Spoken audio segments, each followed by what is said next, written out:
আমরা 23 বছরের লাইফ হিস্ট্রিটাকে যদি অ্যানালিসিস করি তো দেখব যে নবী পৃথিবীতে আরাম করতে আসেননি, ভোগ বিলাস করতে আসেননি। নবী পৃথিবীতে আসেননি সম্মান কুড়াতে, নবী আসেননি গর্ব ফখর আর অহংকার করতে, নবী আসেননি মানুষের কাছ থেকে সেবা সংগ্রহ করতে, নবী আসেননি তাদের উপরে প্রভুত্ব করতে, নবী আসেননি তাদের উপরে নেতৃত্ব চালাতে। নবী নিজে বলেছেন আমার আসবার একটি কারণ, ইন্নামা আনা বুইস্তু মুআল্লিমান, আমি পৃথিবীতে এসেছি শিক্ষকতা করার জন্য। সুবহানাল্লাহ বলবেন আর একটু মন খুলে। কি করতে এসেছেন বলেছি বাবু? শিক্ষকতা করার জন্য। ভাই শিক্ষকতা করতে গেলে শিখতে হয়, তবে শিক্ষকতা করা যায়। নিজে না শিখে পরকে শেখানো এটা নিশ্চিত হাস্যাস্পদ বাস্তব সমাজে। কিন্তু আমার নবী বললেন আমি পৃথিবীতে এসেছি শিক্ষকতা করার জন্য। প্রিয় ভাইরা আমার, আমরা ইতিহাসকে চর্চা করে দেখতে পাই যে নবী পৃথিবীতে যতদিন ছিলেন তার লাইফে তিনি জাগতিক কাউকে গুরু বলেননি, কাউকে মাস্টার বলে তিনি সম্মানিত করেননি। তিনি পৃথিবীর কোনো বই পুস্তক কোরআন ছাড়া আর কিছুকেই তিনি পড়েননি। সুবহানাল্লাহ। তাহলে জীবনে তার গবেষণার, তার চর্চার, তার জ্ঞানের ভান্ডার একটি কিতাব, তার নাম আল কোরআন। আর তার শিক্ষক একজনই, তিনি হলেন মহান স্রষ্টা আল্লাহ। কথা বুঝতে পারছেন? ভাই মন দেন, আপনারা জ্ঞানী মানুষ, শিক্ষিত মানুষ, আমার যা 2-1 পয়সার জ্ঞান আল্লাহ দিয়েছেন আজকের যে উদ্দেশ্যে ডেকেছেন তার উপরেই একটু চর্চা করছি। বুঝলে আমারও লাভ, আপনারও লাভ, না বুঝলে আমার লাভ আল্লাহর কাছ থেকে পাবো, আপনার লাভে আপনি বঞ্চিত হবেন। তবে বিয়াদবি মাফ করুন, আমি যত নগণ্য আর যত অযোগ্যই হই, সত্যকারের কথা বলতে গেলে আমি এই মুহূর্তে শিক্ষকের জায়গায়, আর আপনারা আমার থেকেও জ্ঞানী থাকলেও আপনারা ছাত্রের জায়গায়। রাগ করলেন?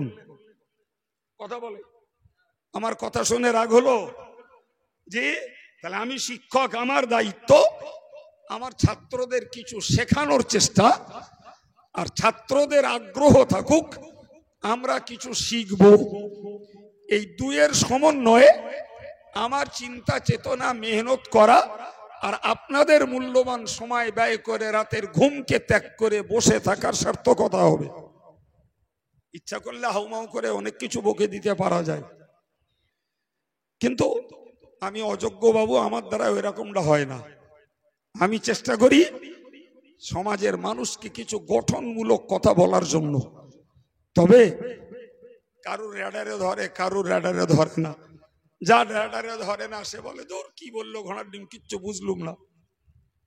বাস্তব বলছি, তার চিন্তা দুটো কাহিনী, দুটো জীবনী, দুটো মজাদার গল্প, নবীর জীবনের কিছু মুজিজা, ওই বললেই সুবহানাল্লাহ বলে বাড়ি চলে যাবে, হয়ে গেল নবী দিবস।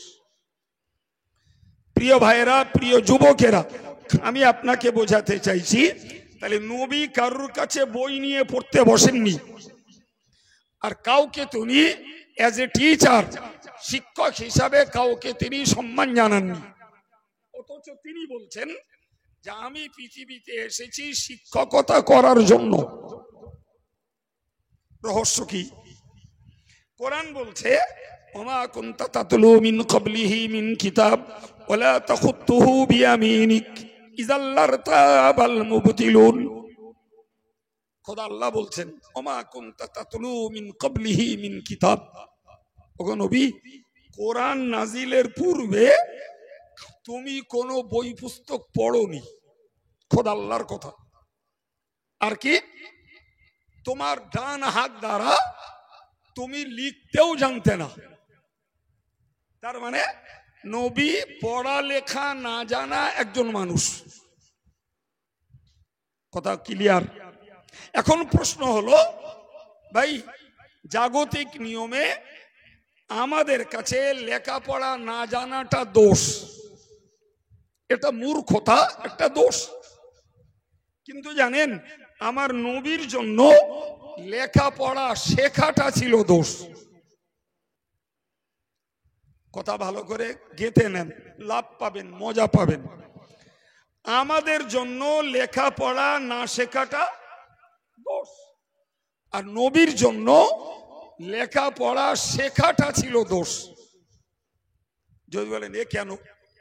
ভাই, যাকে আল্লাহ বানাবেন বিশ্ব নবী, আমরা ব্যাপকতার সঙ্গে বাঙালি মুসলমানরা এটা প্রচার করি যে আমাদের নবী হলেন বিশ্ব নবী। আমরা যে ফেস্টনটা টাঙিয়েছি এখানে লেখা আছে বিশ্ব নবী দিবস মিলাদ কমিটি। এই যে বিশ্ব নবী শব্দটা, আচ্ছা যিনি হবেন বিশ্বের নবী তিনি আর একজনের স্টুডেন্ট হবেন, আর একজনের ছাত্র সাজবেন, তাহলে অন্যেরা তাকে বিশ্ব নবী বলে মেনে নিলেও তিনি যার ছাত্র হবেন ওই মাস্টার মশাই তো এনাকে বিশ্ব নবী বলে মানবে না। এটা তো যুক্তি না। অথচ আল্লাহ বলছেন, কুল ইয়া আইয়ুহান নাস ইন্নী রাসূলুল্লাহি ইলাইকুম জামিআ। আল্লাহ কোরআনে ব্যক্ত করেছেন, হে নবী তুমি জগৎবাসীকে বলো, হে মানব সমাজ।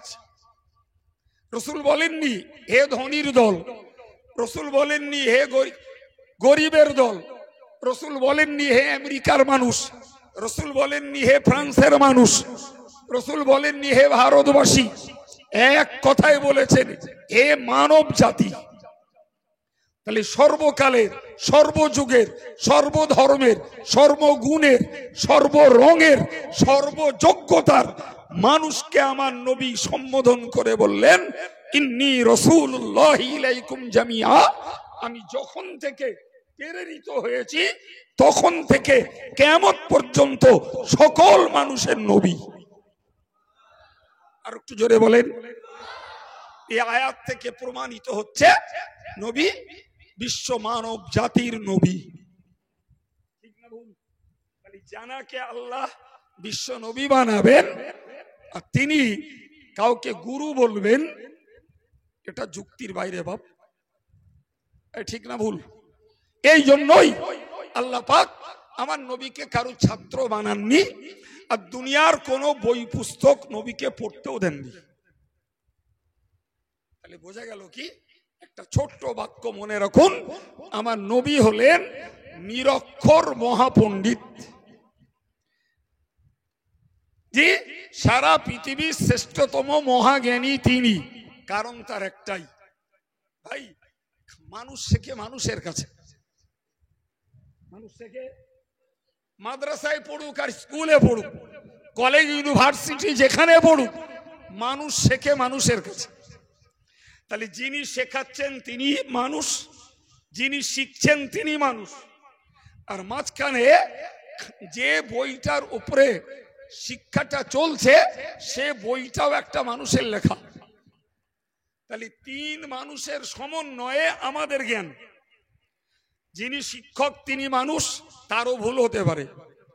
যিনি শিখছেন তিনি মানুষ, তারও ভুল হতে পারে। আর যে লেখকের বইটা পড়া হচ্ছে সেটা ফিজিক্যাল সায়েন্স হোক, লাইফ সায়েন্স হোক, হিস্ট্রি হোক, জিওগ্রাফি হোক, আর যাই পারে হোক, তিনি যখন একজন মানুষ, তার লেখনীর চিন্তা চেতনায়ও ভুল থাকতে পারে। কথা বুঝে আসছে কিছু বাবু? তাহলে তিন ভুলের সমন্বয়ে জাগতিক শিক্ষা। ভুলে যাবেন না, আর না হয় না নেবেন। জীবনে কোনোদিন নেননি, আজকে আর আল্লাহ দয়া হয়েছে নেছেন, তার নাই নাই নিলেন। তো আজকে যখন নেছেন কষ্ট মষ্ট করে আজকের দিনটা গেলেন। কি বলেছি? কথা বলেন, ওজ বাড়ি নিয়ে যেতে হবে, এখানে তাবারুকের সঙ্গে রেখে দিয়ে গেলে হবে না। কি বলেছি? তিন ভুলের সমন্বয়ে, বলেন বলেন, দেশের প্রচলিত, দুনিয়ার প্রচলিত শিক্ষা। এবার একটু ভাবুন, আমার নবী শিক্ষার্থী, নবীর সাবজেক্টটা আল কোরআন, আর নবীর শিক্ষক আল্লাহ। সুবহানাল্লাহ কবে? আচ্ছা বলুন, শিক্ষক হিসাবে আল্লাহ পাকের ভিতরে নাউজুবিল্লাহ সূচের আগা পরিমাণ ঘাটতি ইমানদার মুসলমান কল্পনা করতে পারে? পারে না। যে 2 নম্বর, শিক্ষণীয় কিতাবটার নাম আল কোরআন, যেটি পরিচয় হুয়া কালামুল্লাহ, সেটি আল্লাহর কথা। আর আল্লাহ বলেছেন ওমান আসদাকু মিনাল্লাহি হাদিসা, আমার কথার থেকেও সত্য কথা আর কে বলতে পারে? সুবহানাল্লাহ। এ কথার ব্যাখ্যা হলো, আমি আল্লাহর থেকেও সত্য কথা কেউ বলতে পারি। কোরআন একটি সত্য, নির্ভেজাল, খাঁটি বিশ্ব মানব জাতির একটি সংবিধান। সুবহানাল্লাহ বলে। এই জন্যই তো আল্লাহ নবীকে বলেছিলেন কিতাবুন আনজালনাহু ইলাইকা, নবী হে আমি তোমার কাছে কিতাব নাজিল করেছি। কেন? লিতুখরিজান নাসা মিনাজ যুলুমাতি ইলান নূর। এই কিতাবের শিক্ষা দিয়ে, এই কিতাবের প্রশিক্ষণের মধ্য দিয়ে তুমি কুসংস্কারে ডুবে থাকা, অন্ধকারে ডুবে থাকা, অজ্ঞতায় ডুবে থাকা, শিরকে ডুবে থাকা, বেদাতে ডুবে থাকা, অশালীনতায় ডুবে থাকা এবং গরহিত কাজে ডুবে থাকা মানুষগুলোকে বার করে তুমি লিতুখরিজান নাসা মিনাজ যুলুমাতি ইলান নূর, অন্ধকার থেকে আলোর দিকে বার করে নেবে, জাহান্নাম থেকে বাঁচিয়ে জান্নাতে নিয়ে যাবে। এই জন্যই তোমার কাছে কোরআন দিয়েছি। আমরা তো কোরআনটাকে ব্যবহার করি বড় জোর বাচ্চা কাচ্চাদের একটু পড়ানোর জন্য, আর নামাজি ভাইরা কোরআন ব্যবহার করে 2-4টে সূরা মুখস্থ করে নামাজটা পড়ার জন্য, আর বাকি কেউ মরা লোকের খতম পড়ার জন্য, কেউ নতুন বাড়ি করেছে একটু পড়িয়ে নেওয়ার জন্য, কেউ দোকান করেছে দোকানে একটু পড়িয়ে নেওয়ার জন্য। এই তো হচ্ছে আমাদের কোরআনের ব্যবহার। খুব রাগ করলেন নাকি? আমার কথাটা কেটে দেন। কিন্তু কোরআন কি ওজন্য দিয়েছেন আল্লাহ? হ্যাঁ, ওজন্য কোরআন দেননি বাবু। আল্লাহ বললেন কোরআন দিয়েছি মানুষকে অন্ধকার থেকে আলোর দিকে ডাকবে, জাহান্নাম থেকে জান্নাতের দিকে আনবে, শিরক থেকে তাওহীদের দিকে আনবে, কুফর থেকে ঈমানের দিকে আনবে, বেদাত থেকে সুন্নতের দিকে আনবে, বদ চরিত্র থেকে সৎ চরিত্রের দিকে আনবে। এই জন্যই তো আমি আল্লাহ কোরআন দিয়েছি। আল্লাহু আকবার। সম্মানিত ভাইরা আমার, মনে রাখুন প্যারে নবী সাল্লাল্লাহু আলাইহি ওয়াসাল্লাম কোরআন শিক্ষার্থী আর আল্লাহ হলেন শিক্ষক। মাঝখানের কিতাবটা কোরআন।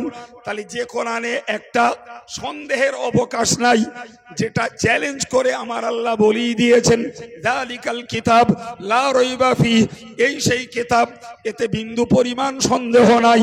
জোরে বলুন সুবহানাল্লাহ।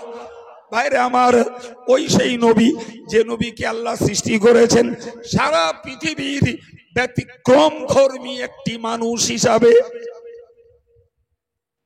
কেউ তো বুঝতে হবে, নবী পাকের আমাদের মতন 2টি হাত, 2টি পা, 2টি কান, নবী পাকের নাকের ছিদ্র 2টি, মাথা 1টি। ভাই, অথচ নবী একজন ব্যতিক্রম ধর্মী সৃষ্টি। বিশ্বাস করেন না? করেন না? জি ভাই, যারা জানেন তারা বিশ্বাস করবেন, যারা জানেন না তাদেরকে নিশ্চিত একটু জানা দরকার। আমি আগের দুটো আর একবার রিপিট করছি। তাহলে শিক্ষককে বলেন আল্লাহ, ওটা আমি বললাম নাকি? জি, কোরআন বলছে আর রহমান আল্লামাল কোরআন। সুবহানাল্লাহ বলেন, আর একটু মন খুলে বলেন।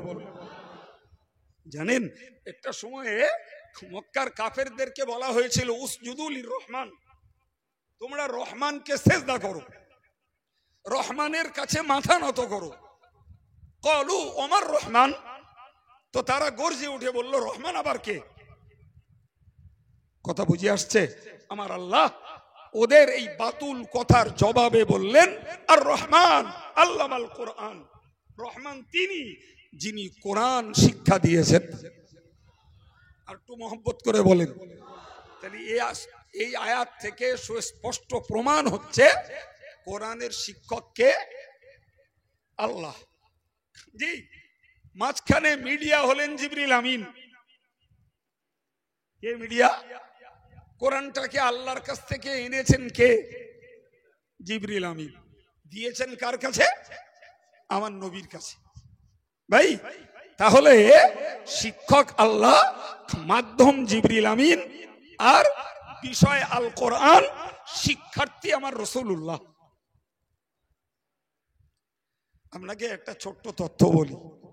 তাফসীর রুহুল বায়ান গোটা জগতে হানাফি মাযহাবের একটি উচ্চাঙ্গের কোরআনের আরবি তাফসীর, তাতে একটি কথায় উল্লেখ করা রয়েছে।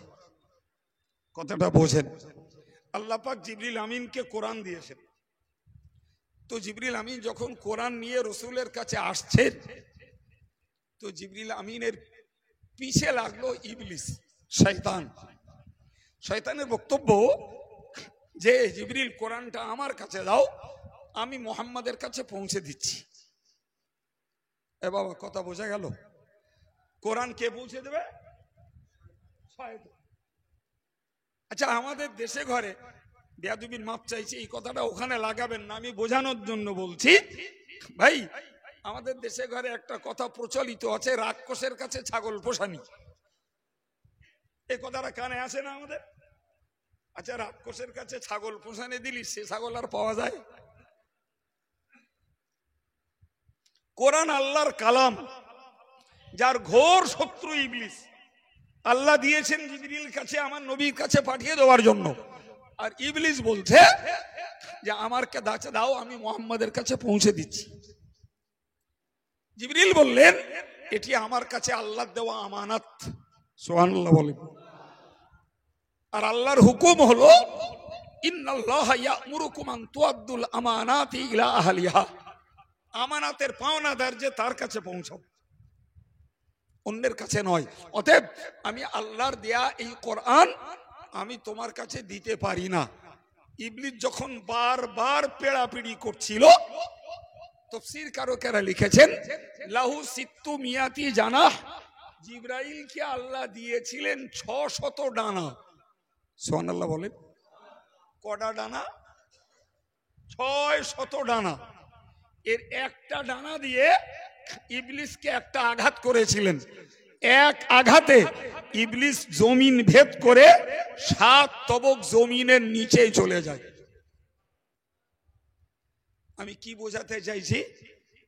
বোঝাতে চাইছি আল্লাহর কথা বলেছি, কোরআন যে নির্ভেজাল সত্য বাণী, তাও আমাদের দৃঢ় বিশ্বাস, সেটাও বলেছি।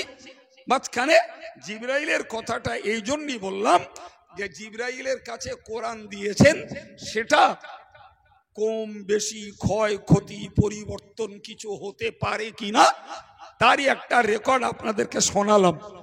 যে শয়তান একটা অংশ নিয়ে তো দূরের কথা, জিবরাইলের পালকের আঘাত খেয়ে 7 তবক জমিনের নিচে চলে গেল। আমার আল্লাহ জিবরাইলের একটা নাম দিলেন, তিনি হলেন আল আমিন। সুবহানাল্লাহ বলেন। আল আমিন মানে বিশ্বস্ত, আল আমিন মানে আমানতদার। আলহামদুলিল্লাহ। তাহলে যে জাত সত্তা জিবরাইলকে দিয়ে আল্লাহ কোরআন পাঠাচ্ছেন, তিনি নূরের তৈরি, পেশাব নাই, পায়খানা নাই, খাওয়া নাই, ঘুম নাই, যৌন জীবন নাই, এমন একটা সত্তার মাধ্যমে আল্লাহ আমার নবীর কাছে কোরআন পাঠিয়েছেন। ফলে ওই কোরআন যা আল্লাহ দিয়েছেন অবিকৃত অবস্থায় আমার নবীর কাছে জিবরিল পৌঁছে দিয়েছেন। বাকি রইল আমার নবী এই কোরআন ধারণে, কোরআন বহনে কতটা যোগ্য, সেটা একটু আমাদের ভাই ভাই একটু চর্চা করা।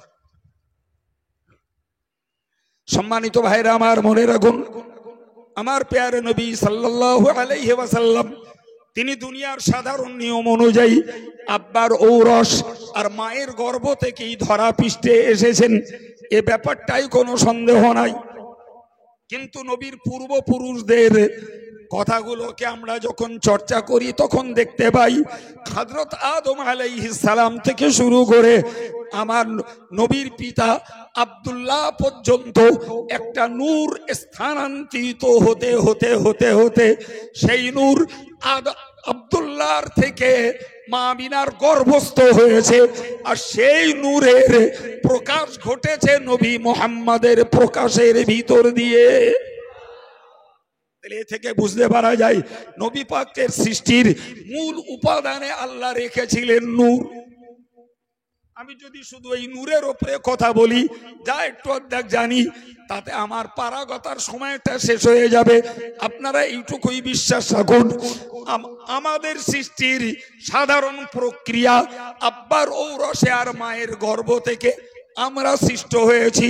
নবীর প্রক্রিয়া এটাই, কিন্তু নবীর পূর্বপুরুষদের প্রত্যেকের ভিতরে পাওয়া গেছে ওই নূরের তাজাল্লি, সেটা লেসেট ছিল আব্দুল্লাহর কাছে, আর ওইটাই আমিনার গর্ভে গর্ভস্থ হয়েছে।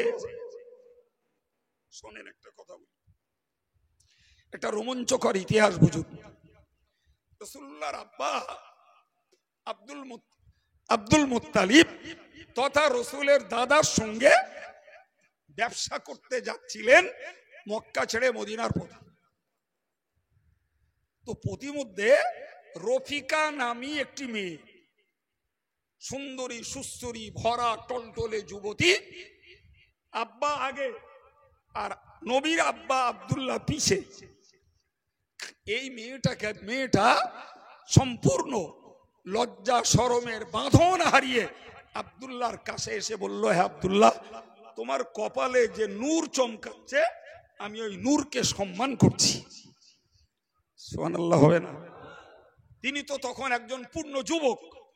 আব্দুল্লাহ, তোমার কপালে একটা জ্যোতি বিচ্ছুরিত হচ্ছে, আমি ওইটাকে সম্মান করছি, আর আমি একটা প্রস্তাব রাখছি, তুমি আমার সঙ্গে বিয়ে করবে। কথা বোঝা গেল? হযরত আব্দুল্লাহ চরিত্রবান একজন সুপুরুষ, তিনি বললেন যে আমার অভিভাবক থাকতে কোন যুবতীর পক্ষ থেকে বিয়ের প্রস্তাবকে সমর্থন করা আমি মরণের তুল্য মনে করি। সুবহানাল্লাহ বলেন। ওই যুগে নবীর আব্বার চরিত্র এত স্বচ্ছ যে কোন যুবতী সরাসরি আমাকে বিয়ের প্রস্তাব দেবে আর আমার গার্জিয়ান থাকতে সেই প্রস্তাবে আমি সম্মত হব, এটা আমি মরণ তুল্য মনে করি। তার মানে এর থেকেও আমার মরণ ভালো।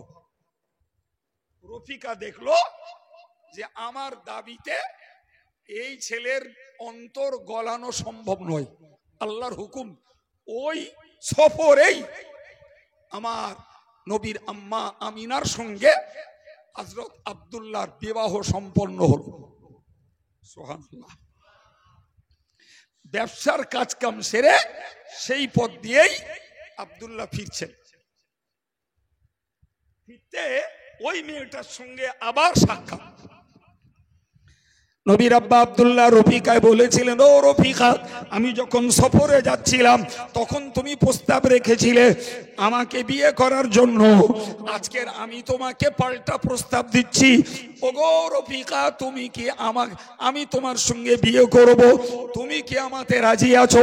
রফিকা বলেছিল, ওগো আব্দুল্লাহ, আমি চরিত্রহীনা মেয়ে নই, আমার লুজ ক্যারেক্টার নয়, আমার চরিত্রের কোনো দোষ নাই, তোমার মতন যুবককে দেখে আমি প্রেম লুব্ধ হয়ে বিয়ে করতে চাইনি গো আব্দুল্লাহ। তোমার মতো অনেক যুবক দেশে আছে, কিন্তু আমি তোমার প্রেম মুগ্ধ হয়েছিলাম। তোমার কপালে একটা নূর চমকাচ্ছিল, ওই নূরের প্রতি ছিল আমার প্রীতি ভালোবাসা, কিন্তু আজকের দেখছি সেই নূর তোমার কপালে নাই। নিশ্চিত তোমার বিয়ে হয়েছে এবং সেই নূর তোমার ঔরস থেকে স্ত্রীর গর্ভে স্থানান্তরিত হয়ে সন্তানের রূপ নিয়েছে। কিছু বুঝছেন বাবা? কত গভীর চিন্তার কথা। ওগো আব্দুল্লাহ, ওই নূর বলছিল, ওই নূর থেকে আমি উপলব্ধি করছিলাম ওটাই আখিরি জামানার পয়গম্বরের নূর। তোমার সঙ্গে বিয়ে করা আমার স্বাদ নয়, আমার স্বাদ ছিল আমি আখিরি জামানার পয়গম্বরের মা হব। সুবহানাল্লাহ। আমি আর বলছি না বাবু, আর বলছি না। আমি শুধু নবী পাকের পার্সোনাল লাইফ, নবী পাকের ব্যক্তিগত জীবনটার বৈশিষ্ট্য আমার প্রিয় যুবকদের কাছে একটু প্রচার করছি, যাতে নবীর প্রতি একটি অবিচ্ছেদ্য প্রীতি ভালোবাসা আমাদের হৃদয়ে জমে ওঠে। ভাই, নবী মানুষ, আমরা মানুষ, স্বাভাবিক। হাত পা, চোখ, কান, নাক, মুখ ইত্যাদি গণনায় অঙ্গ এক, রং আলাদা হতে পারে, কিন্তু মনে রাখবেন নবীর ব্যক্তিগত জীবনটাই একটা স্পেশালিটিতে, একটা বৈশিষ্ট্যে ভরা, যে বৈশিষ্ট্যের সঙ্গে সারা পৃথিবীর কোন মানুষের বৈশিষ্ট্যের মিল নাই বাপ। তার এই একটা কথা প্রথম বললাম, একটা কথা বললাম যে নবীর পূর্বপুরুষ থেকে একটা নূর স্থানান্তরিত হতে হতে আমিনার গর্ভে ঠাঁই পেয়ে সেটাই আমার নবী রূপে প্রকাশ পেয়েছে। সুবহানাল্লাহ। শোনেন তবে ব্যাপারটা একটু বুঝুন। আমিনা একটি সন্তান, আর এই সন্তান গর্ভে এসছে, আল্লাহ পাক নবীর আব্বা আব্দুল্লাহকে তুলেও নিয়েছেন। কথা বোঝা গেল? জি প্রিয় ভাইরা, সাধারণত আমরা দেখি হিসাব বলছে যে একটা বাচ্চা তার মায়ের পেটে থাকে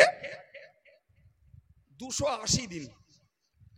ডাক্তার বাবুদের বক্তব্য 40 সপ্তাহ, 4 7 28 মানে 280 দিন। মাস হিসাব করলে 9 মাস 10 দিন। আমাদের সমাজের প্রচলিত হলো 10 মাস 10 দিন, এটা ভুল প্রচলন। আর কোরআন বলছে একটা বাচ্চা তার মায়ের পেটে থাকতে পারে 6 মাস থেকে 2 বছর। 6 মাস থেকে, জোরে বলেন, 6 মাস থেকে। ভাই আজকের সিজারের যুগ, ডাক্তার বাবুদের ডিরেকশনের যুগ, সুতরাং যখনই ডাক্তার বাবুদের ডেট অনুযায়ী 37 সপ্তাহ, 38 সপ্তাহ, 39 সপ্তাহ, 40 সপ্তাহ পেরিয়ে যাচ্ছে, ডাক্তার বাবুরা একটা ভয় সৃষ্টি করে দিল। জি, অগত্যাই অভিভাবকরা মেয়েগুলোকে সিজার করাচ্ছে। কিন্তু হযরত ইমাম শাফি রহমাতুল্লাহ আলাইহি তার মায়ের গর্ভে 2 বছর ছিলেন। সুবহানাল্লাহ হবে? ক বছর বলেছি বাবা? 2 বছর। এ যুগ হলি তো তার আগে কিটে ছেড়ে ব্যবস্থা করে দিত, কিন্তু সেটা সিজারের যুগ না।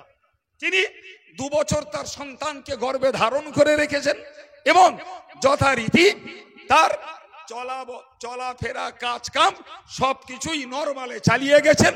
আল্লাহর হুকুম হয়েছে 2 বছর পর ইমাম শাফি মায়ের গর্ভ থেকে জন্ম নিয়েছেন। এটাই কোরআনের বিধানের সত্যতা। কথা ক্লিয়ার হচ্ছে? তাহলে কোরআনও বলছে একটা বাচ্চা 6 মাসে জন্ম নিতে পারে, আর ঊর্ধ্ব পক্ষে কতদিন? 2 বছর। আমাদের প্রচলিত মায়েরা বলছে 10 মাস 10 দিন, আর ডাক্তার বাবুরা বলছে 280 দিন, দ্যাট মিন্স 9 মাস 10 দিন। জি প্রিয় ভাইরা আমার, আমার রাসূলুল্লাহ তার মায়ের গর্ভে জন্ম নিয়েছেন রজব মাসের 1 তারিখ। মনে থাকবে না, ভুলে যাবেন। রজব মাসের 1 তারিখ বৃহস্পতিবার দিবাগত রাত আমার নবী মায়ের গর্ভে জন্ম নিয়েছেন। তাহলে রজব, শাবান, রমজান, শাওয়াল, জিলকাদ, জিলহজ, মুহররম, সফর, রবিউল আউয়াল, কদিন হলো? রানিয়ে 9 মাস। কিন্তু প্রকৃত ডেট 8 মাস 9 দিন 10 দিন। আমরা আগাগোড়া মেনে আসছি 12ই রবিউল আউয়াল মানে 12 দিন। এই হিসাব যাচ্ছে মাথায় কিছু? তাহলে নবী 8 মাস 12 দিনের মাথায় ভূমিষ্ঠ হয়েছে। ভাই 8 মাস 12 দিন একটা বাচ্চা তার মায়ের গর্ভে থাকলে স্বাভাবিক একটা যুবতীর তুলনায় ওই মায়ের গর্ভটা স্ফীত হবে, মোটা হবে। দিনে দিনে বাচ্চার গ্রোথ যত বাড়বে মায়ের পেটটা তত ফাঁপবে। এটাই সিস্টেম। মক্কার কোন মহিলা বলতে পারিনি যে মা আমিনার গর্ভে কোনো বাচ্চা আছে। স্বাভাবিক কুমারী মেয়ে যেমন আমিনাও তেমন থাকতেন। সুবহানাল্লাহ বলেন।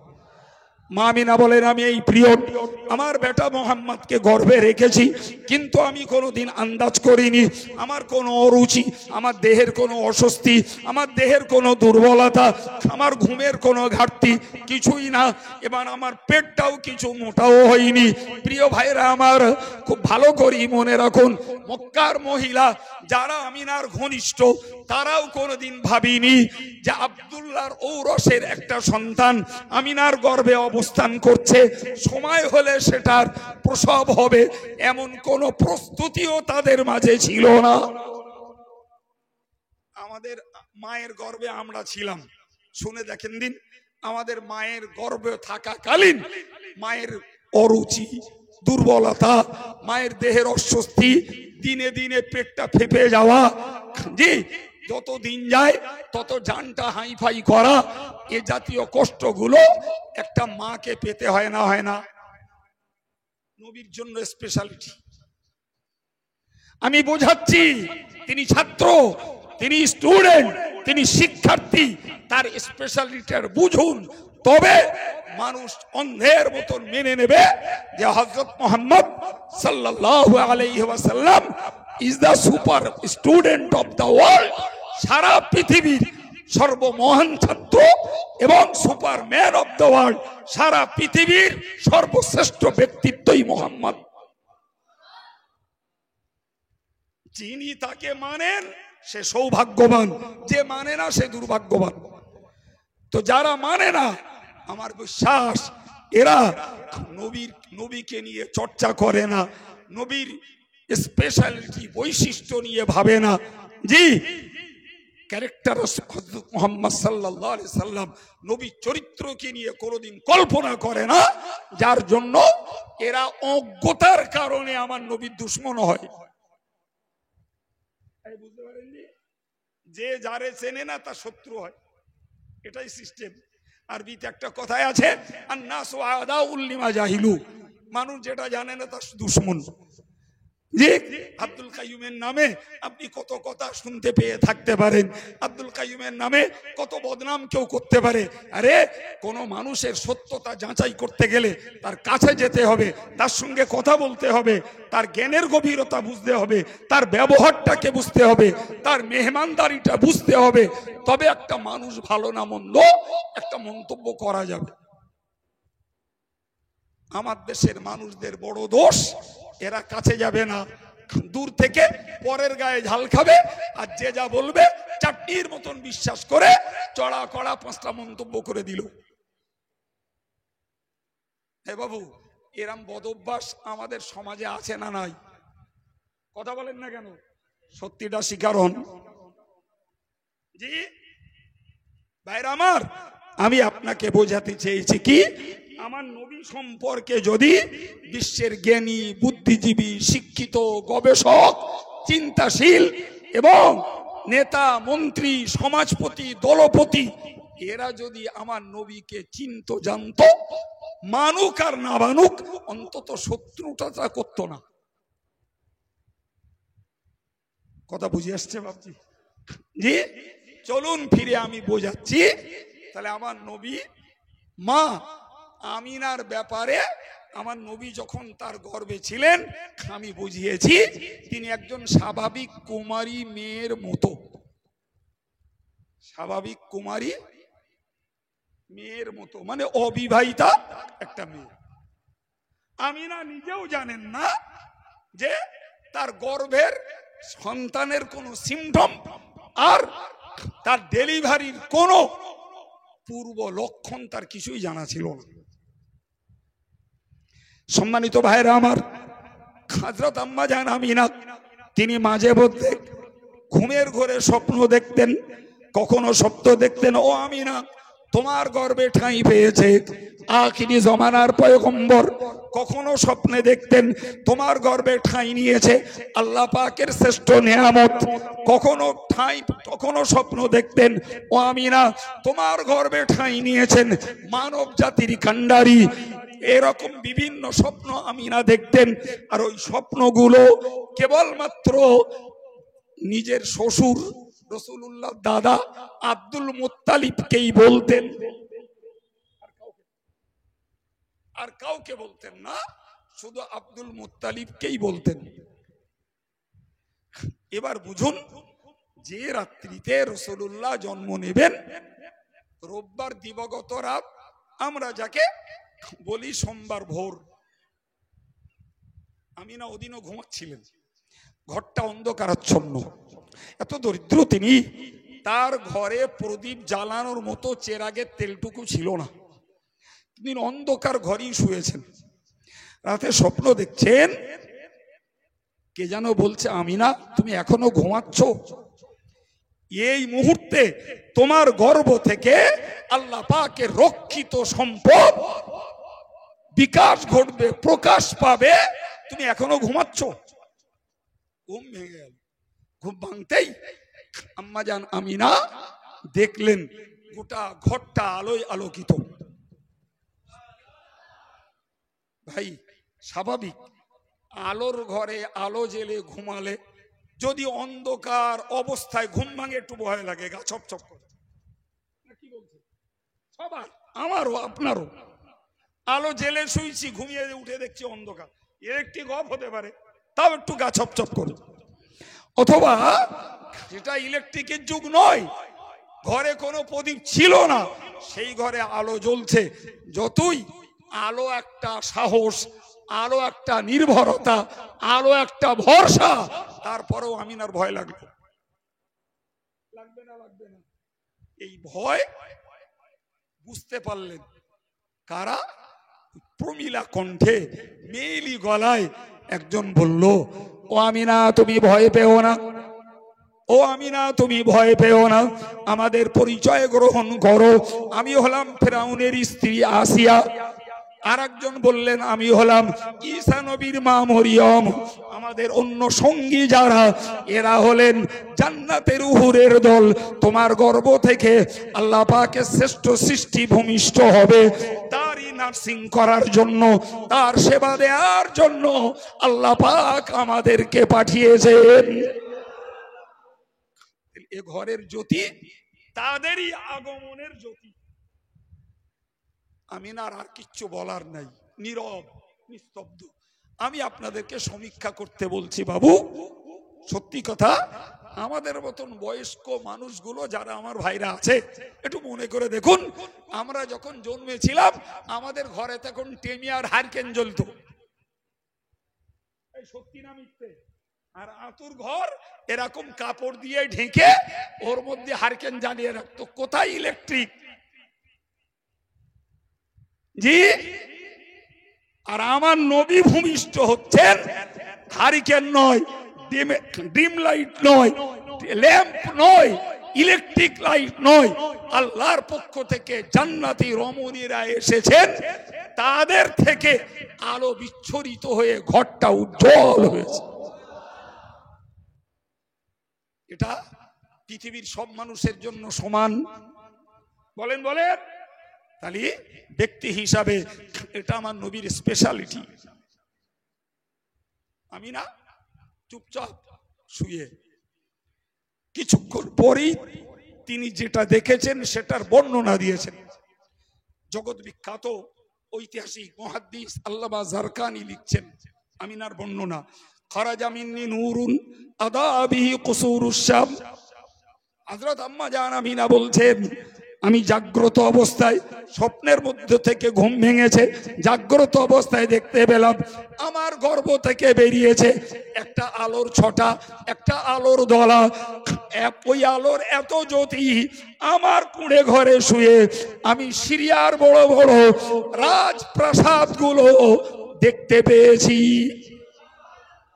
কোথায় আমিনার কুঁড়ে ঘর আর কোথায় শামের তথা বাংলায় সিরিয়ার রাজপ্রাসাদ। কুসুর শাম, যে দেশটাকে আরবিতে শাম বলে, মাঝে মাঝে খবরের কাগজে দেখবেন সিরিয়া লেখা থাকে, ওটাই হলো কোরআন হাদিসের ঘোষিত শাম দেশ। মা আমিনা বলছেন আমার গর্ভ থেকে যে নূর বিকাশ পেয়েছে, প্রকাশ পেয়েছে, আমি শাম দেশের অট্টালিকাগুলো দেখতে পেয়েছি। মুহাদ্দিসরা এই কথার ব্যাখ্যায় লিখেছেন, এই কথার ব্যাখ্যা হলো আমার নবীর জীবদ্দশায় ইসলামের আলো শাম দেশ পর্যন্ত পৌঁছে যাবে। আলহামদুলিল্লাহ, সত্যই ইসলামের প্রভা, ইসলামের আলো, ইসলামের জ্যোতি নবীর জীবদ্দশাতেই শাম দেশ পর্যন্ত পৌঁছে গেছিল। মক্কা, মদিনা, হিজাজ, ইয়ামান, পারস্য, রোম, আল্লাহু আকবার, শাম পর্যন্ত ওই অন্ধকারাচ্ছন্ন যুগে আলো ভেদ করে শামে ইসলামের আলো পৌঁছে গেল। কই গো বাবা, আমাদের ভূমিষ্ঠ কোন অন্ধকারে, আমাদের ভূমিষ্ঠ কোন হালাতে, আমাদের ভূমিষ্ঠে ঘর ডাক বার ডাক, আমাদের ভূমিষ্ঠে মায়ের জান নিয়ে টানাটানি, আমাদের ভূমিষ্ঠে ডাক্তার বাবু রিজার্ভ করা। আর আজকের যুগের জন্ম মানে আগে হসপিটাল পরে জন্মের প্রশ্ন। আপনি নরমালে একটা বাচ্চা হওয়াতে যাবেন, সরকারি যে সিস্টেম আপনাকে যা কাঁচা কাঁচা বল দেবে, তার থেকে মনে হবে আগে থাকতে হসপিটালে দিয়ে আসি। কেন এই বৈশিষ্ট্য, এই স্পেশালিটি পৃথিবীতে কার দেখেছেন? পরেরটা শুনুন। হযরত আম্মা জান আমিনা রাদিয়াল্লাহু আনহা বলেন, আমি ওটাকে একটা আলোর দলা ভেবেছিলাম, ওটাকে একটা আলোর দলা আমি ভেবেছিলাম, কিন্তু পরক্ষণেই লক্ষ্য করে দেখছি আশ্চর্য ব্যাপার। বলছে স্বপ্নে আমি যে মোহাম্মদকে দেখতাম, স্বপ্নে আমি যাকে দেখতাম, এটা আলোর দলা নয়, এটা নূরের ছটা নয়, সেটাই তো স্বপ্নে পাওয়া মোহাম্মদ। আল্লাহু আকবার। আম্মা জান আমিনা বলছেন আমি দেখতে পেলাম এই হাতটাকে মাটিতে ঠেকে, হাতটাকে মাটিতে রেখে ওই হাত কপালে দিয়ে সিরাতুন নবাবিয়া, রসুলের জীবনের একটি আরবি গ্রন্থ, তাতে উল্লেখ করা রয়েছে এই হাত মাটিতে দিয়ে আমার নবী কপালে ঠেকিয়ে বলেছিলেন সুবহানাল্লাহিল কাবীর আলহামদুলিল্লাহিল আকবার। কি মানে কি হলো? প্রথম ভাঙন একটা ভুল, যে সদ্য প্রসূত বাচ্চা কথা বলতে পারে কিনা। এটা তো প্রচলিত নিয়মের বহির্ভূত। একটা বাচ্চার কথা বলতে গেলে 1.5 বছর 2 বছর সময় লেগে যায়। যে আমার নবী যে ভূমিষ্ঠের অব্যবহিত পরেই একেবারেই সেই মুহূর্তে কথা বলেছেন, এটা নিশ্চিত বিশ্ব মানব জাতির কাছে একটা সন্দেহ, একটা অযৌক্তিক বলে বোধ করতে পারেন, মনে করতে পারেন। আমি এর একটা প্রমাণ দিচ্ছি, ছোট করে দিচ্ছি, লম্বা করে না। ভাই, ঈসা নবীর মায়ের নাম মরিয়ম, মরিয়মের মায়ের নাম ছিল হান্না। হান্নার গর্ভে যখন বাচ্চা এলো, বুঝলেন আমার গর্ভে বাচ্চা এসেছে, তো হান্না বললেন আল্লাহ ইন্নী নাযারতু লাকা মা ফি বাতনি মুহাররারান, বললে আল্লাহ আমার এই গর্ভে যে ছেলে সন্তানটা রয়েছে ওইটা ভূমিষ্ঠ হলে আমি আমার সেবা দেওয়া শেষ করে তোমার রাস্তায় এরে আজাদ করে দেবো। কিছু বুঝছেন? আরে বাবা, আমরা 10 টাকা 200 টাকা 500 টাকা 1000 টাকা 10,000 টাকা, একটা ঘর, 2 কাঠা জমি 10 কাঠা জমি মসজিদ মাদ্রাসায় কিংবা একটা আর্তদুস্থ অসহায় গরিব অনাথকে দান করি। আর হান্না তিনি নিয়ত করছেন আমার গর্ভে যে পুত্র বেটা সন্তানটা রয়েছে এটা আল্লাহ তোমার রাস্তায় আমি আজাদ করে দেব, ওর কোনো খেদমত ওর কোনো পরিষেবা আমার চাই না, তাকে আমি বানিয়ে দেব দিলাম তোমার দিনের খাদেম। সুবহানাল্লাহ হবে না? কড়া বাপ দেশে দুনিয়ায় মনে আছে কারো দেখা আছে? বলিস না আমরা কিছু টাকা দান করতে পারি, তাই বলে ছেলে মেয়েরে আল্লাহর রাস্তায় বিলীন করে দেবো, এরম রেকর্ড আমাদের মাঝে নেই। আল্লাহর কি হুকুম, তিনি যখন প্রসব করলেন সেই মেয়ে সন্তানটা হলো মেয়ে সন্তান। আচ্ছা, মেয়ে সন্তান আজাদ করে দেওয়া মানেই সে তো যৌন লোলুপদের দ্বারায় আক্রান্ত হবে, এই হবে না? হবে না? তার তো নিয়ত ছিল বেটা সন্তান আল্লাহ দেবে আর সেইটারে আজাদ করে দেবো, কিন্তু হলো তো মেয়ে সন্তান। আল্লাহর কোরআন বলছে ফালাম্মা বাদাগাতাহা ক্বালাত রাব্বি ইন্নী বাদাগাতুহা উনসা, সন্তান যখন প্রসব হলো তিনি হতাশার সঙ্গে আল্লাহরে বললেন আল্লাহ আমার তো নিয়ত ছিল একরকম, কিন্তু আমি তো প্রসব করেছি আল্লাহ মেয়ে সন্তান। এটা একটা হতাশা, আমার নিয়তটা পূরণ হবে না। জি, আল্লাহু আ'লামু বিমা বাদাত, আমার আল্লাহ বলে দিলেন ও ও ওগো হান্না, তুমি তো বলছো মেয়ে সন্তান প্রসব করেছি আর মেয়ে সন্তান দিয়েছি তো আমি আল্লাহ, সুতরাং আমি তো ভালোই জানি। ঠিক না ভুল?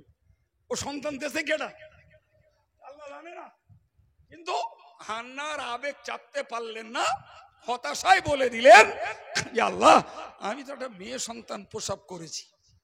আমার আল্লাহ বললেন ওয়ালাইসা যাকারু কাল উনসা, সুবহানাল্লাহ।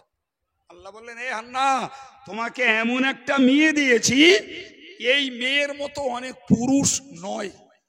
সুবহানাল্লাহ। তার মানে বহু পুরুষের তুলনায় এই মেয়ে আরো গুণ সম্পন্না, এই মেয়ে আরো যোগ্যতা সম্পন্না, এই মেয়ে অনেক গুণাবতী, সেটা পরে বুঝবে তুমি। প্রিয় ভাইরা আমার, সংক্ষিপ্ত ইতিহাস না বললেও বোঝাতে পারবো না। মেয়েটির দুগ্ধপোষ্য জীবন কেটে গেল, এখন তো মান্যত করা আছে আল্লাহর রাস্তায় আজাদ করতে হবে। তৎকালীন জমানার নবী ছিলেন হযরত নবী জাকারিয়া, তিনি তখন বাইতুল মুকদ্দাসের মুতাওয়াল্লি। জি, আর রহস্যজনক সম্পর্ক হলো এই হান্নার গর্ভের ওই বাচ্চাটার নাম মরিয়ম, আর নবী জাকারিয়া হলেন মরিয়মের খালু। সুবহানাল্লাহ বলেন। নবী জাকারিয়াকে মরিয়মের খালু, আর তিনি নবী, আবার তিনি বাইতুল মুকদ্দাসের মুতাওয়াল্লি। ফলে হান্নার পক্ষে সহজ হলো মেয়েটাকে নিয়ে জি মেয়েটার খালুর হাতে তুলে দিলেন, আমি মান্যত করেছি আল্লাহর রাস্তায় আজাদ করে দেব, আপনি আল্লাহর পথের নবী, ফলে এর দায়িত্ব আপনার। জাকারিয়া আলাইহিস সালাম মেয়েটাকে গ্রহণ করলেন। জি, খালু মানে মেয়েটি তো জাকারিয়ারই মেয়ে। উনি নিয়ে গেলেন বাইতুল মুকদ্দাসে, নিয়ে তাকে একটা ঘর বানিয়ে দিলেন, সেই ঘরে থাকতে দিলেন।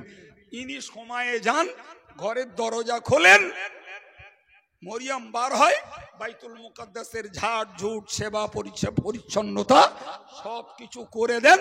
জাকারিয়া ততক্ষণ ইবাদত আমল করা শেষ করে আবার ওই ঘরের মধ্যে মেয়েটাকে তালা মেরে দিয়ে চলে যায়। কিছু বুঝছেন?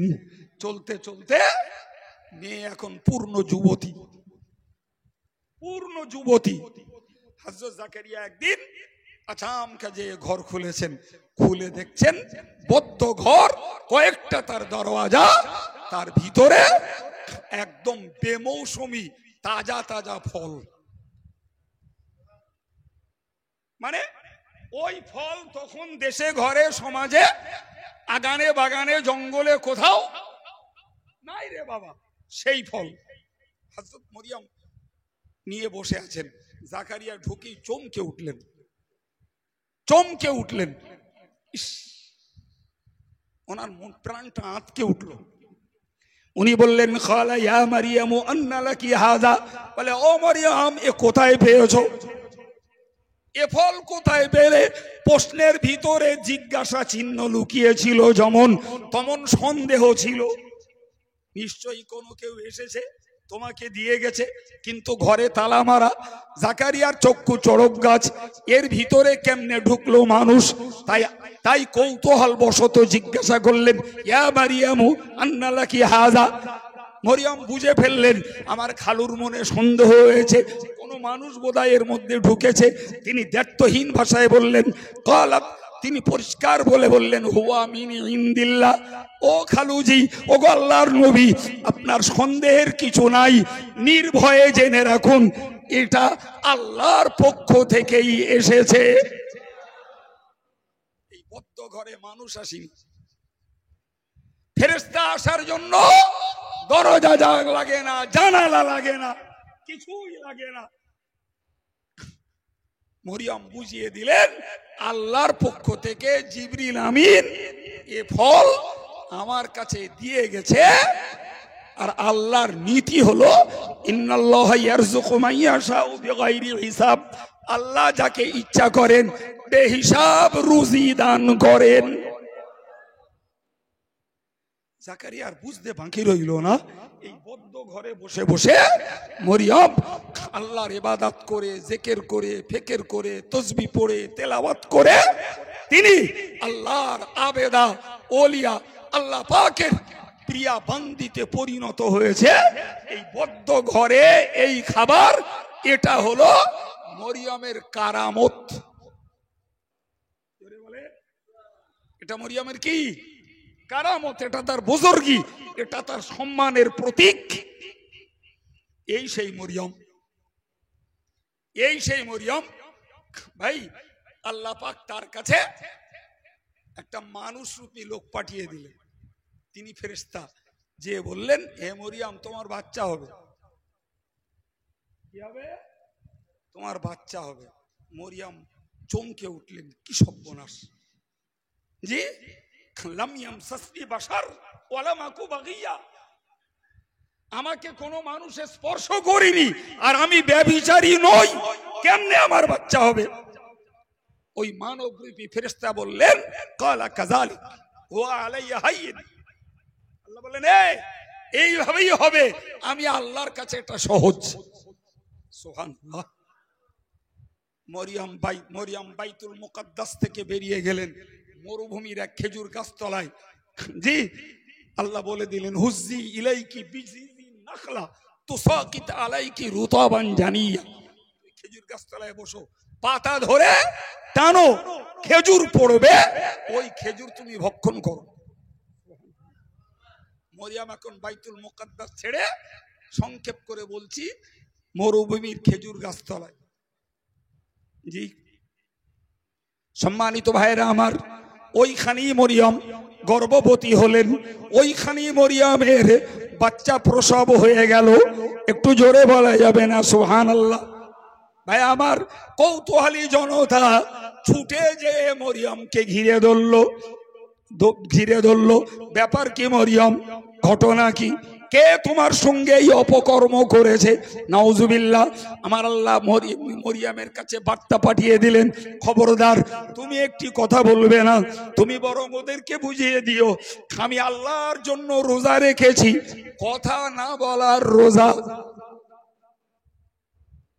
কিসের রোজা? আমাদের রোজা না খেগো রোজা। আর মরিয়ম বললেন ইন্নী নাযারতু লিররহমান ফালান উকাল্লিমাল ইয়াওমা ইনসিয়া ফাআতাত বিহি কওমা তাহমিলুহু ক্বালু ইয়া মারইয়ামু লাকাদ জিইতি শাইয়ান ফারিয়া। আরে আমার এই কৌতূহলী জনতা যখন গেল, হযরত মরিয়ম বললেন, আমি ইশারা করে বুঝিয়ে দিলেন কথা বলবো না, আমি কথা না বলার রোজা রেখেছি।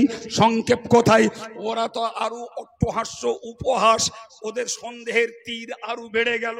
কথা যখন বলছে না, নিশ্চয়ই ভিতরে কিছু রহস্য আছে। উনি বাচ্চাটাকে কোলে করে নিয়ে বসা, ফাশারাত ইলাইহি, উনি ইশারা করলেন, কথা বলতে ইচ্ছা হয় এই বাচ্চার সঙ্গে বলো।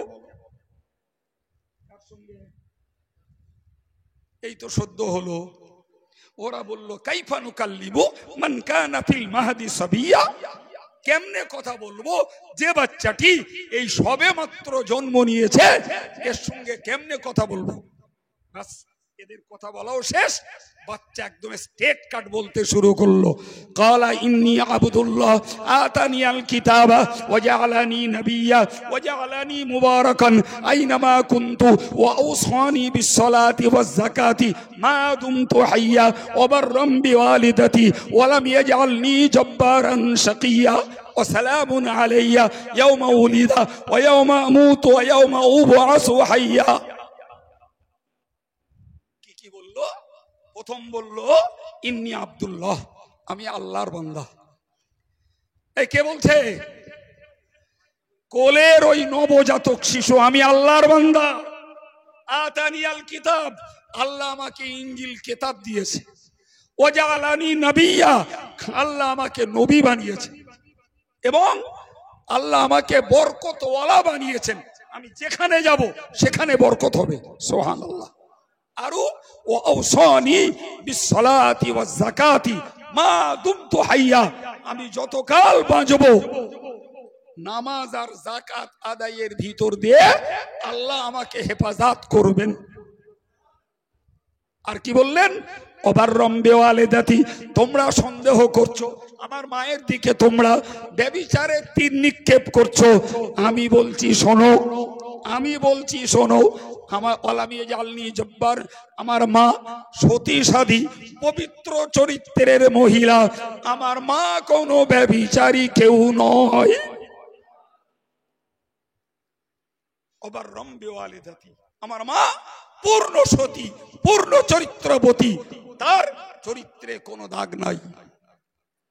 প্রিয় ভাইরা আমার, প্রমাণ হলো ঈসা নবী জি বিনা বাপে মায়ের গর্ভ থেকে ভূমিষ্ঠ হয়েছেন, ওই বাচ্চাই হলো নবী ঈসা।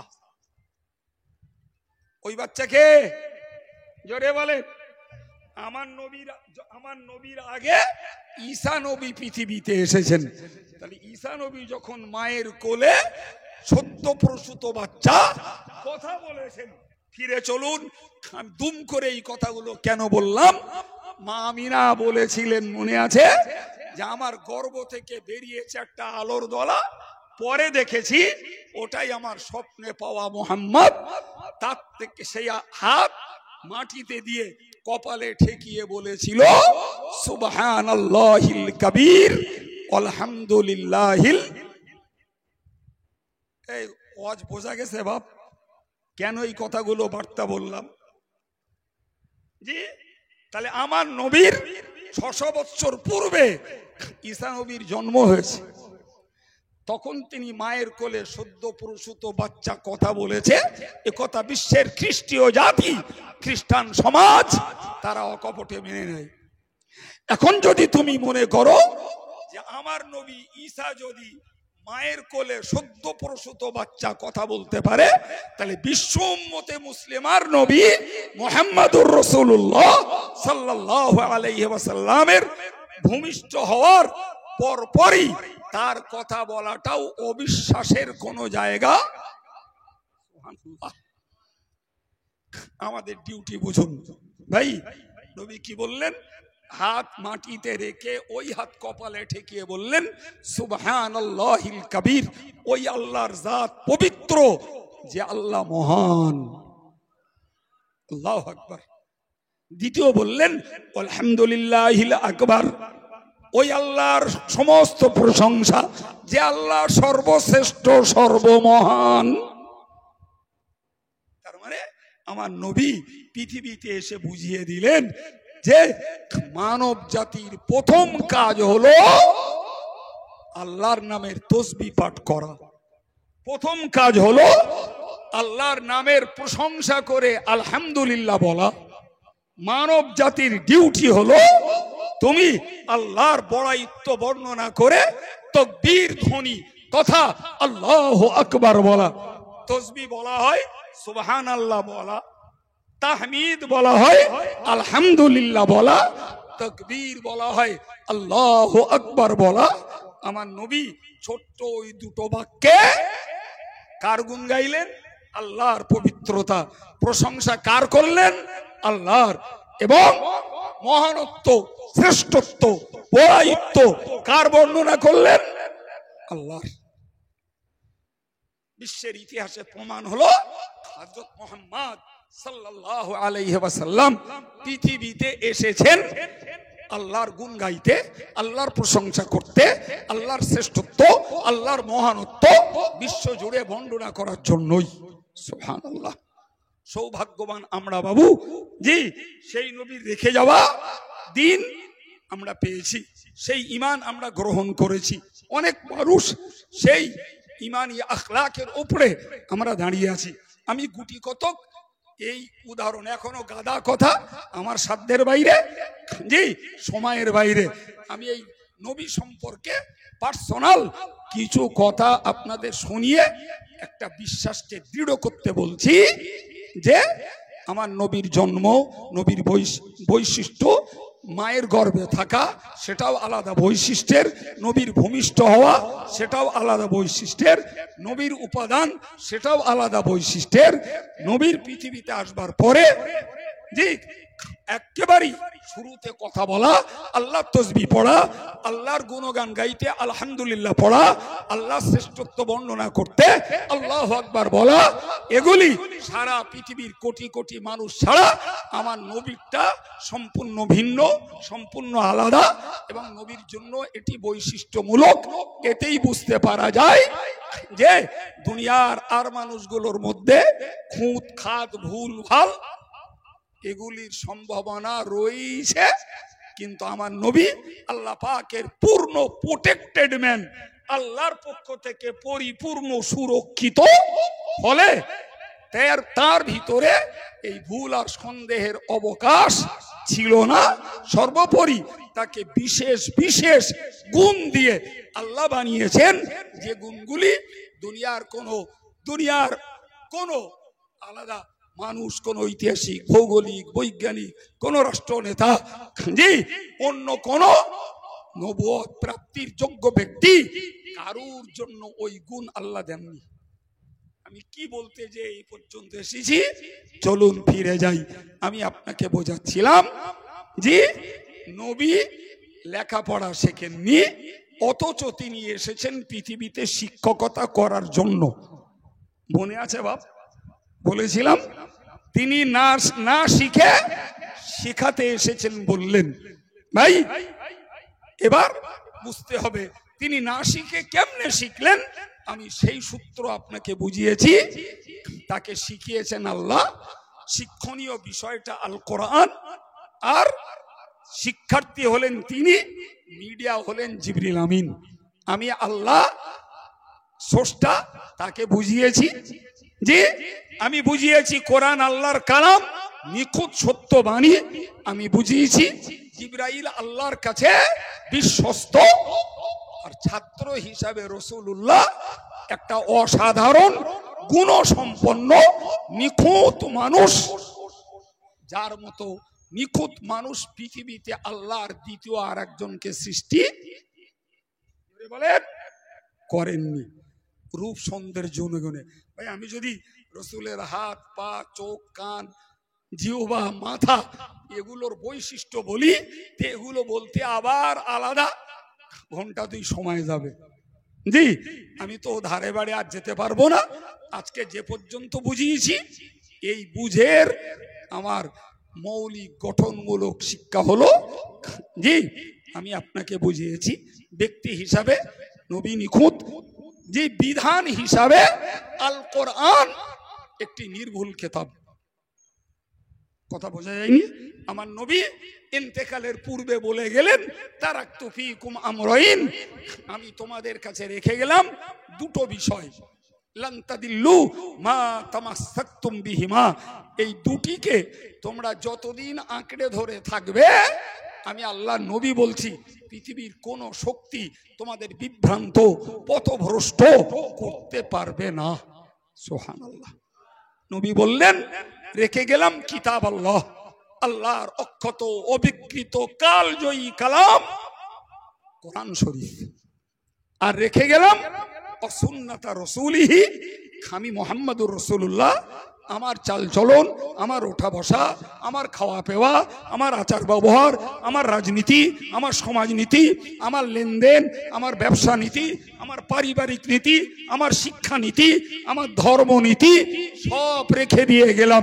যতদিন তোমরা কোরআনী বিধানকে নিজেদের জীবনে বাস্তবায়িত করবে এবং আমি নবী আমার তরিকা আমার পদ্ধতিকে তোমরা কার্যকর করবে, গোটা পৃথিবীর কোন শক্তি তোমাদেরকে পথভ্রষ্ট, বিপদগামী, বিভ্রান্ত করতে জোরে বলে পারবে না।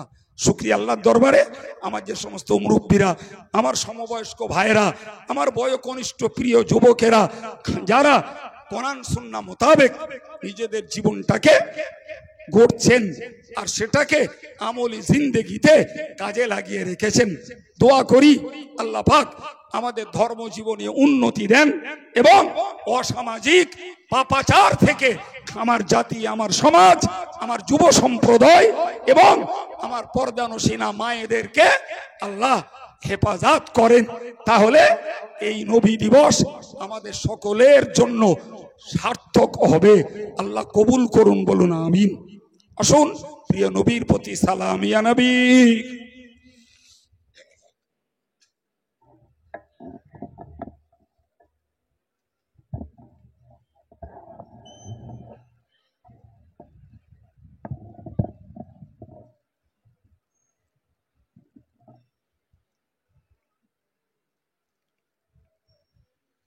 উড়িল আল্লাহর বাণী, পোহালো দুঃখ রজনী, করিল জগৎ নুরানি, আমিনার নয়ন মনি।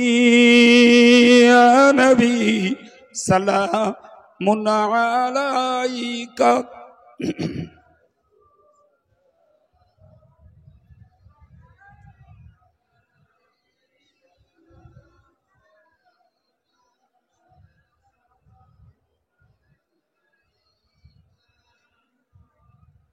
তিনি যে নূরের রবি, নিখিলের ধ্যানের ছবি, তিনি না এলে দুনিয়ায় আধারে ডুবিত সবই।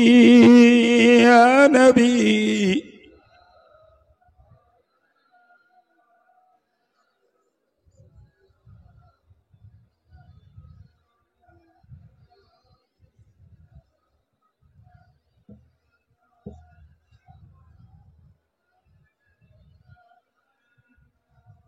নবীনা হয়ে দুনিয়ার, না হয়ে ফেরেশতা খোদার, হয়েছি উম্মত তোমার, তার তরে শুকর বেশুমার। ইয়া নবী সালামুন আলাইকা।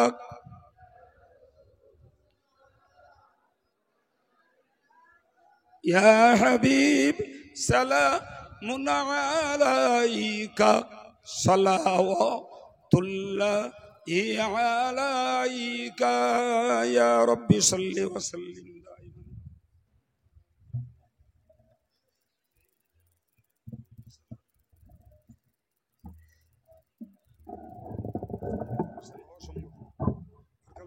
আগে বলেন কথা বলে করে নিয়ে বাবা মসজিদে করছে।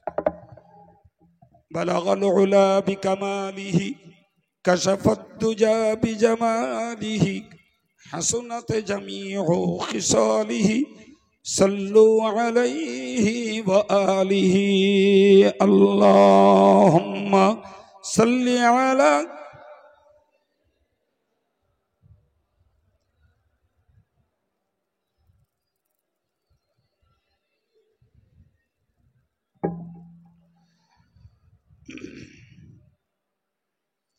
সম্মানিত ভাইরা। দোয়ার আগে দুটো কথা বলি। প্রথমত একটি কথা, ভাই আপনারা অনেকেই জানেন আমাদের কাছ থেকে দূর থেকে আমরা ফুরফুরা শরীফের মুজাদ্দিদে জামান দাদা হুজুর কিবলার মতাদর্শে অল ইন্ডিয়া সুন্নতুল জামাত নামে একটি অরাজনৈতিক সংগঠন করি, যার ভিতর দিয়ে আমরা শিশুদের জন্য ইসলামিক কেজি স্কুল, আমরা চালাই মেয়েদের আবাসিক মাদ্রাসা, আমরা চালাই ছেলেদের আবাসিক মাদ্রাসা। আমার দায়িত্বে চলে জামিয়া রহমানিয়ার মতো একটি ইসলামী উচ্চ শিক্ষা প্রতিষ্ঠান, যেখানে হাফেজ হওয়ার পরে ভর্তি নেওয়া হয়। কোরআন একদিনে শুনিয়ে দিলে তবে তাকে একটা সার্টিফিকেট দেওয়া হয়। কারি পড়ানো হয়, মৌলানা পড়ানো হয়, মুফতি পড়ানো হয়, আরবি সাহিত্যের উপরে অনার্স করানো হয়, হাদিসের উপরে অনার্স করানো হয়, কোরআনের তাফসীর পড়ানো হয়। আবার পাশাপাশি ওই ছেলেগুলোই মাধ্যমিক, উচ্চ মাধ্যমিক এবং তারা গ্র্যাজুয়েটও হয়। তবে টোটালটাই বেসরকারি খরচের বিনিময়। প্রতিষ্ঠানটা চালাতে এক বছরে কম বেশি 2 কোটি টাকা খরচা হয়। এ পয়সা সরকারের 10 পয়সা নয়, আর বিদেশের আমদানি করা 10 টাকা নয়। সব এই দেশস্থ খেটে খাওয়া নিম্নবিত্ত, মধ্যবিত্ত, উচ্চবিত্ত ভাইদের দান। সেখানে চৈতার ভাইদেরও দান আছে, কেন্দুয়ার ভাইদেরও দান আছে। জি, সর্বোপরি এই মুহূর্তে আপনাদের কেন্দুয়া চৈতা যে মাদ্রাসা, এটাও আমাদের পঠনের পদ্ধতিতে বিগত কয়েক মাস চলছে। আলহামদুলিল্লাহ, ছোটবেলা থেকে জানি আপনাদের একটা ভালো দান চৈতে মাদ্রাসার উপরে আছে। জি, তো তারপরেও আমি আপনাদের কাছে এই বার্তাটা রাখবো, জামিয়া রহমানিয়া আমাদের সংগঠনের যত প্রতিষ্ঠান চলছে তার সর্ববৃহৎ খরচের প্রতিষ্ঠান। যারা দেন দেবেন ইনশাল্লাহ।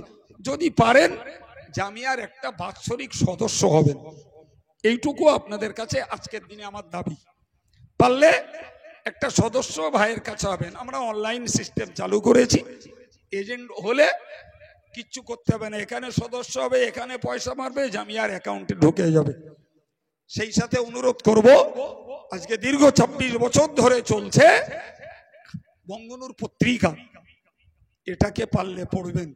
এখন সাপ্তাহিক মসলা মসাইল, ইসলামের ইতিহাস বা কিছু সমালোচনামূলক খবর তাতে বার হয়, পারলে একটু পড়বেন, এই দাবিটুকু রাখলাম। আজকের এই মসজিদের পক্ষে মিলাদ কমিটি নবী দিবস উদযাপন করেছে, তো আমাকে আগে বলিও নি, আর আমি বাবু কালেকশন করতে পারিও না। জি, তবুও ইমাম সাহেব একটু বলছেন যে একটু আপনি বলেন, তো আমি ওয়াদা নেব না বাবু। যদি কারোর মন চাই নবী দিবস উদযাপনের এই কাজে একটু নবীর রুহানি দোয়া পাওয়ার আশায়, নিজের মুর্দাদের সব রেসানি নিয়েতে যারা আগে দিয়েছেন তো বটেই, এরপরে যদি কারোর দেওয়ার মতো কিছু থাকে একটু যদি উঠে আসেন, তাহলে এনাদের দাবিটাও সম্মান পাবে, আমার দাবিটাও সম্মান পাবে। 200, 120, 50 কোন ভাইয়ের যদি নগদ দেওয়ার মতো কিছু হয়,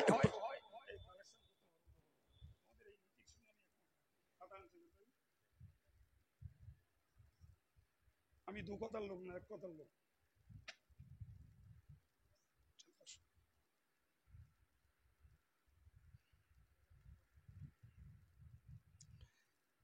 প্রিয় ভাইরা আমার, আমি আগেই বলেছি কালেকশন